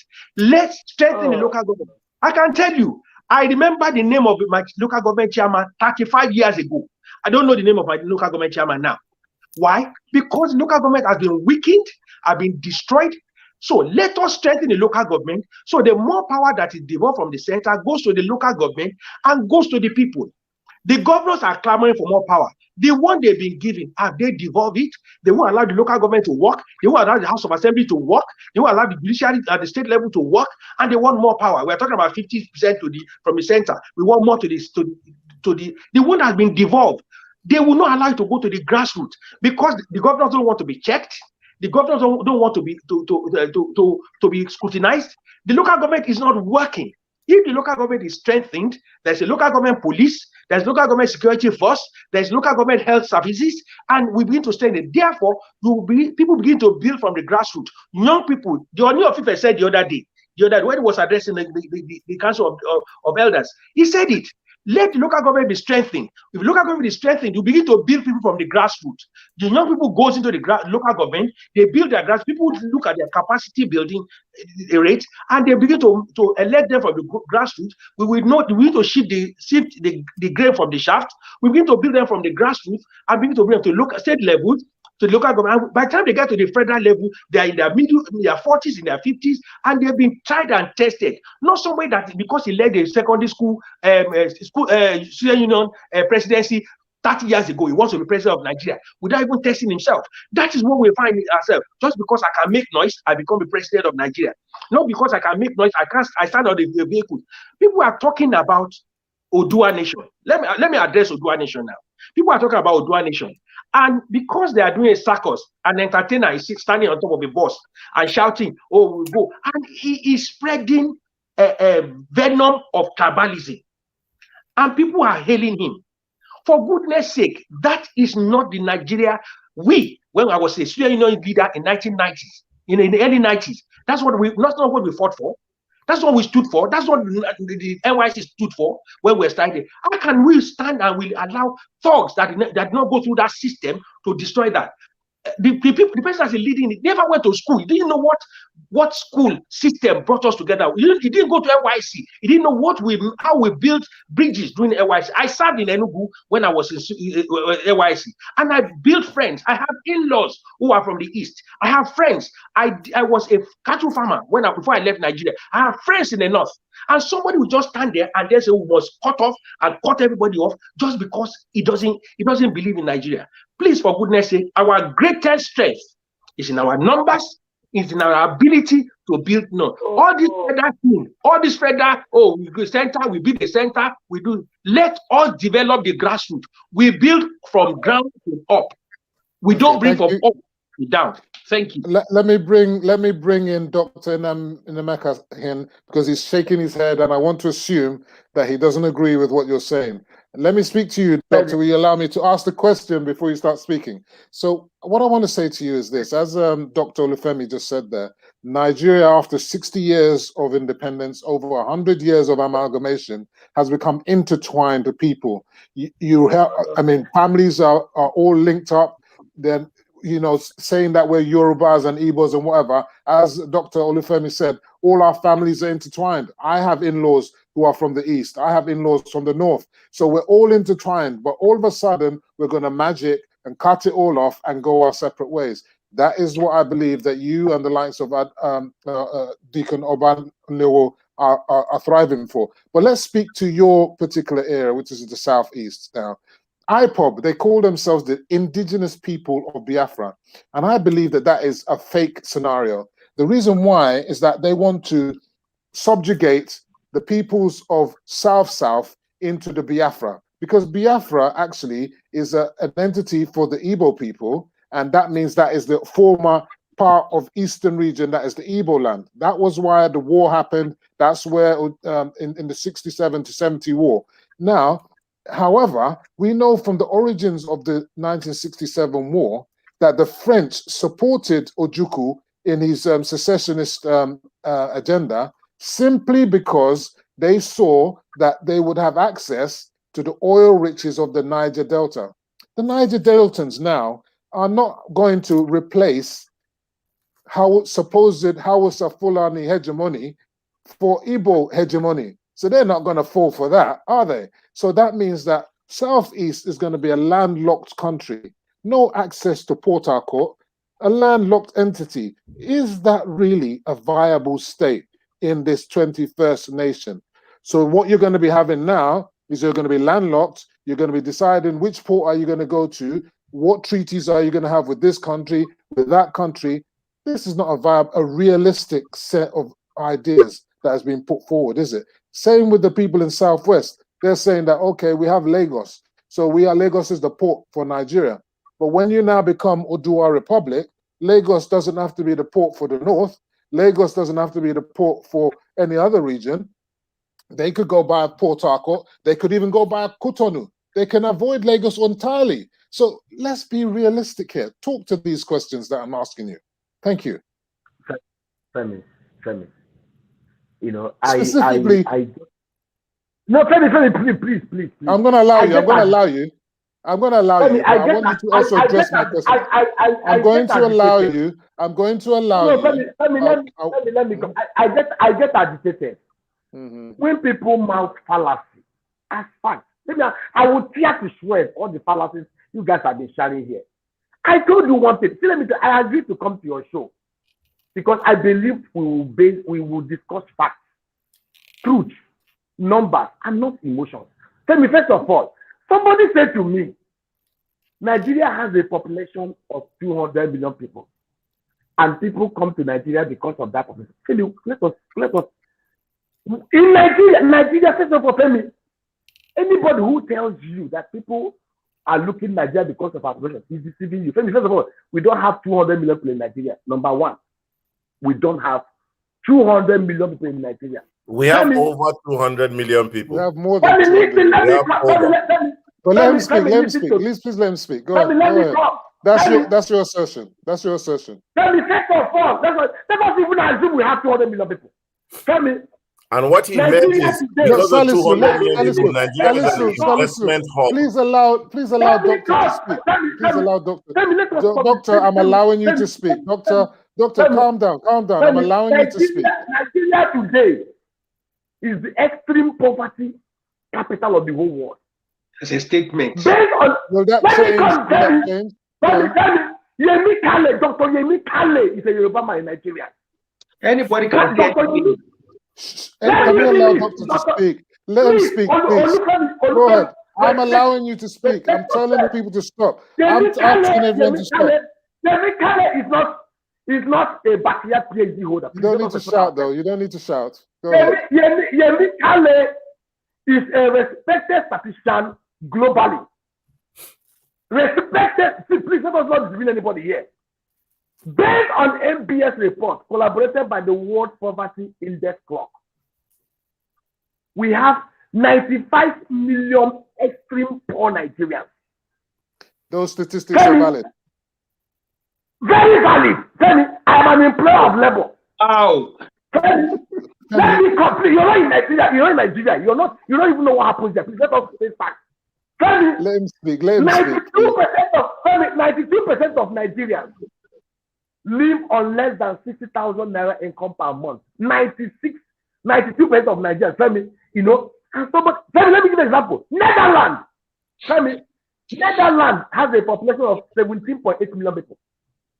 arable land mass of 14,000 square kilometers.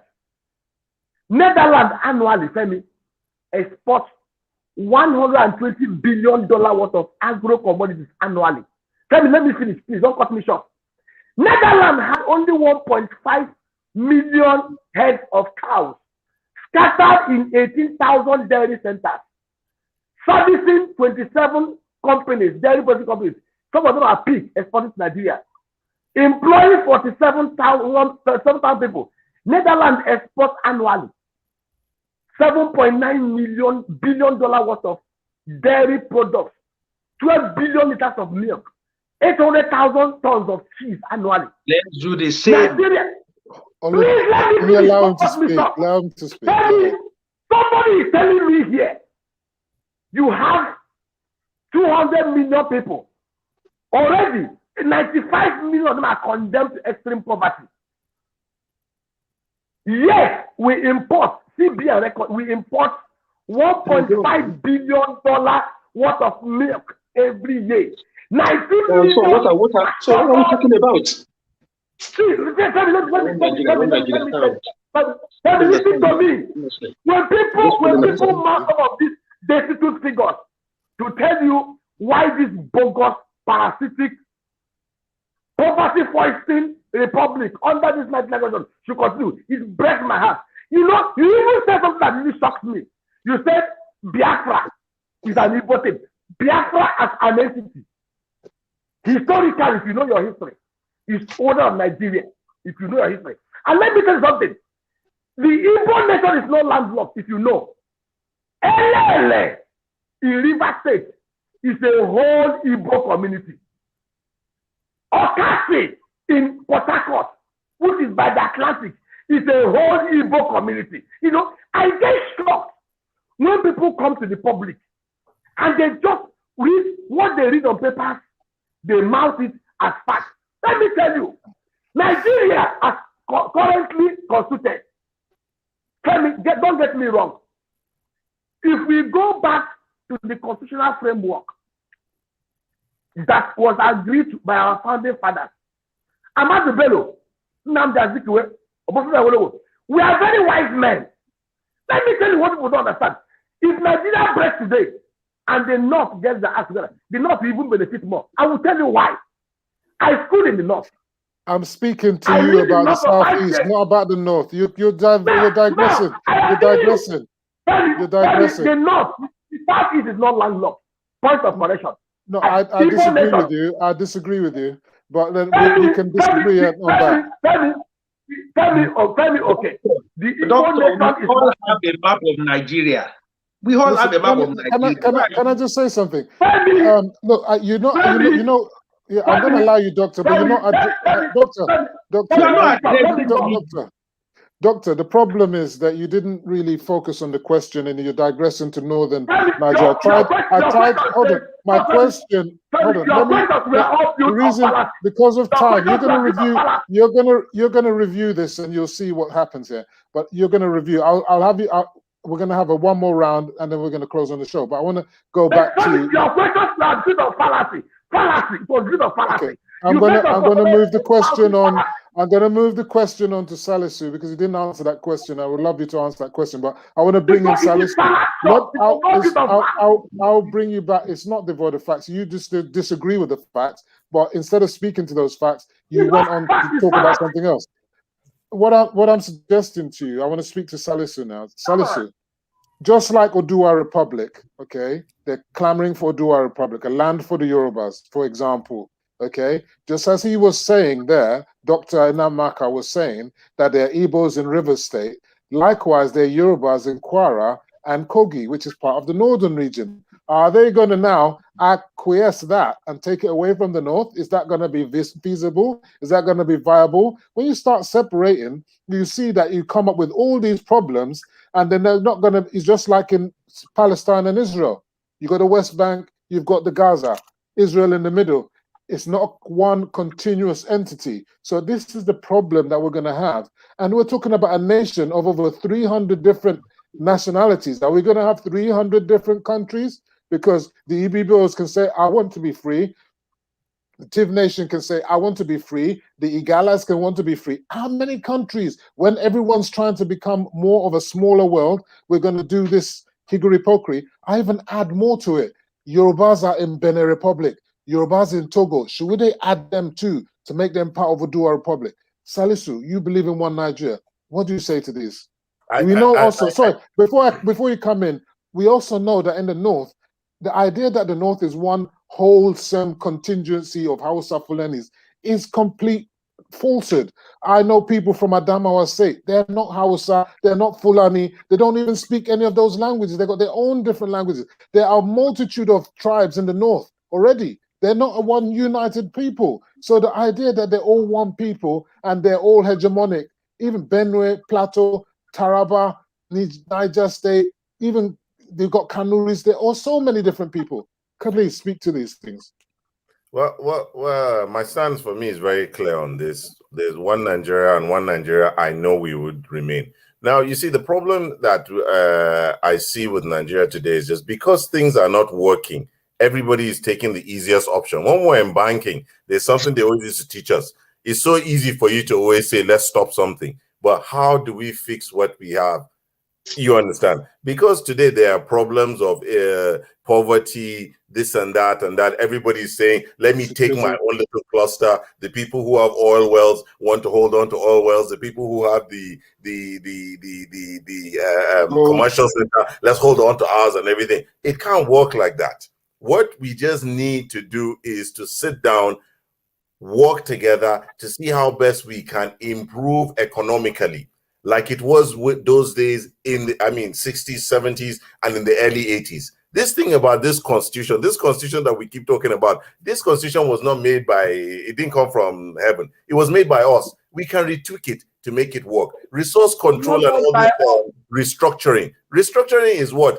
Everybody today knows that today the central policing system of Nigeria is inadequate. Because why? We are now much more. You understand? So definitely we need to break it down to state police and even local police. All these are things.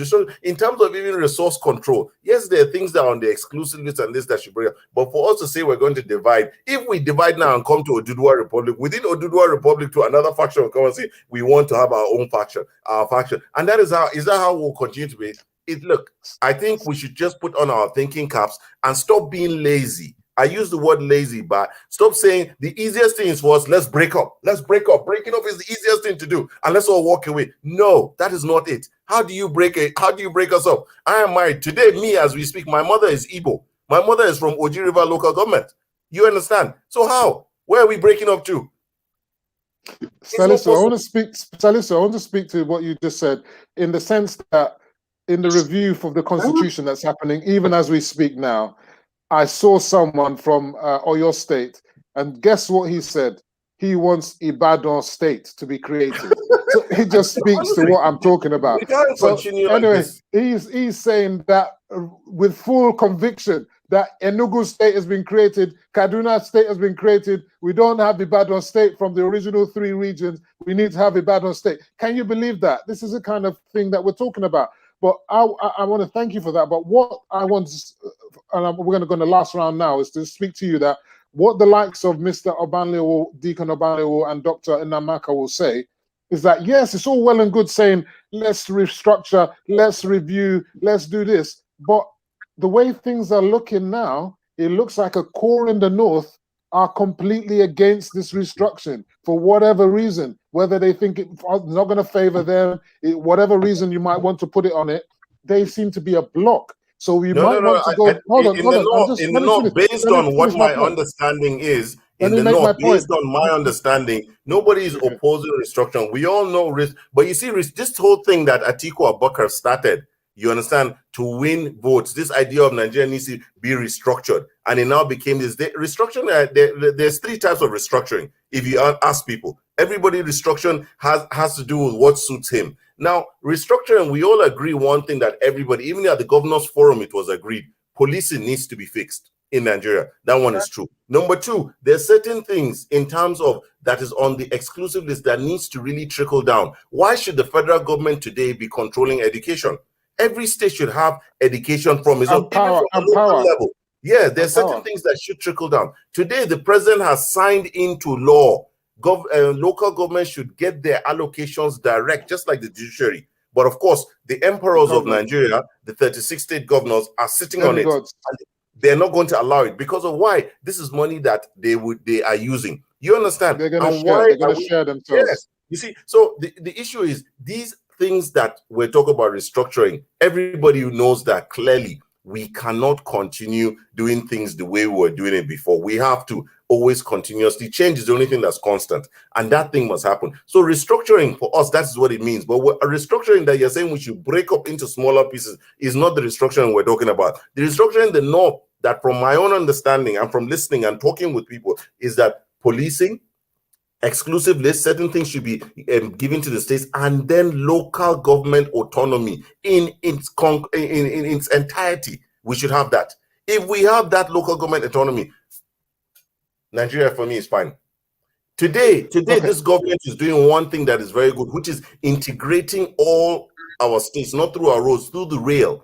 The rail system before in the past was one way that everybody was being, movement was so easy through the rail. If we can complete this thing that we're doing, yes, it's tedious, we're borrowing money to do it and all that. If we can do that, it will further integrate us. Today, we're having ports, decentralization of so many things. We don't have to go to them. If we do all this, for me personally, I believe Nigeria will remain one. We can live as one, but it's just that people just, when things are not working, it is so easy to say, let's stop it, let's disband it. I remember somebody one time when Nigeria lost is it the Nations Cup or something? I remember one president even said, oh, let's ban the national team for a while.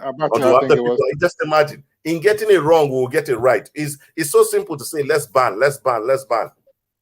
Okay, let me ask this is the last question now. We've been at this program now for almost 2 hours. This program, we need like 6 hours to talk about this. Yeah, we're gonna have another one next week. But let me. We should have started this before the corruption thing. Yeah. Really. Let me now. No, this we always do current affairs as the last part of the show. We're just taking this one on a bit more than we normally do. Now, the last question I want to ask everyone is going to go the same question to everyone. I'll start with you, Salisu, and you're going out last first. 2023 is around the corner. Are we going to have elections in 2023? That's my question. Oh, 100% yes. 100% yes. Fantastic. All this agitation will stop. 100% yes. Dr. Inamaka, your answer. Election under the 1999 Constitution. Is it going to happen, yes or no? It's a simple yes or no. Let me tell you, there may not even be Nigeria by 2022. The way things are going. We're all going to be here by God's grace in 2023. We'll be able to answer that question. They've been saying that for over 100 years. There's not going to be a Nigeria. Dr. Olufemi OBA-KARUNWI, what say you? Definitely, there's going to be election 2023. By the time the election the timetable comes out fully, you see all this thing will die down. And for those who want a different Nigeria, let them take a leaf from Niger Farage. Let them go and contest election on the platform that they want to divide Nigeria. Let them go and test their vote there. Let me vote for them. Go to the National Assembly, go and change the constitution, and then change Nigeria. It took Nigeria Farage 25 years to do it. They want to do it overnight without even getting the people's consent. They are jokers. Thank you very much. Deacon Adeo, I don't believe he's directing that statement to you personally, but let me ask you, will there be elections in 2023? Well, with the status quo, with the current situation in Nigeria, I can't really say a definitive yes. I'm not somebody who just believes coming to a program is just about we blowing grammar and it's not politics is not just about speculation. It's about facts, and based on what we can see, that is not a realistic proposition now. I'm not saying it's not possible, but based on the continued situation of insurgency and the plights we are all facing across the country, plus the fact that in the Southwest, they're still undecided because they believe that they don't want to be part of Nigeria. No, well, I mean, I would like to readjust my words. A microscopic few, if you want me to put it that way, believe that they want to break away. We have to see how events unfold. within now and next year, I think we will have a clearer perspective on what is going to happen in 2023, probably towards the end of this year. But as far as I'm concerned, I've not seen any serious Yoruba candidates coming out to say they want to contest for 2023. Are you in Nigeria? Let's not open another can of worms. The Jagaban of Africa. What do you think he's doing? Forget about that one. That one is a spent force. That one is a spent force. Guys, we got time. I gotta end the show. Forget about that one. That one is a spent force. Stop now. We don't need people like that we don't need people like that to be as a leader. Deacon, the question was simply about whether you believed elections were going to hold. You seem to be hedging your bets. You were not sure. You're a bit on the fence. That's what I said. That's what I said earlier. I said, Femi, I don't want to be. I got your answer. 100%, I got your answer. We're getting to the end now. I need to wrap up, and I need to do the credits. So you're hedging. You're hedging your bets. I, for one, I believe in one Nigeria. I believe in a better Nigeria for every one of us, and I know that definitely there's going to be elections in 2023. With God's grace, we'll be there to see it together. Now, I want to thank you for joining us on tonight's show. Enough is enough. Soro Soke. Please make sure, Soro Soke, don't be shy, don't be silent. If you see something, say something. If you can't take it no more, do something about it. Nigeria go better. We all want a better Nigeria. A big shout out to the sponsors, everybody. I want you all to look forward to seeing us same time next week. I'm your host, Mr. FEMI OKE, founder of Better Nigeria, signing out. Take care. Prime View TV, new media with a difference.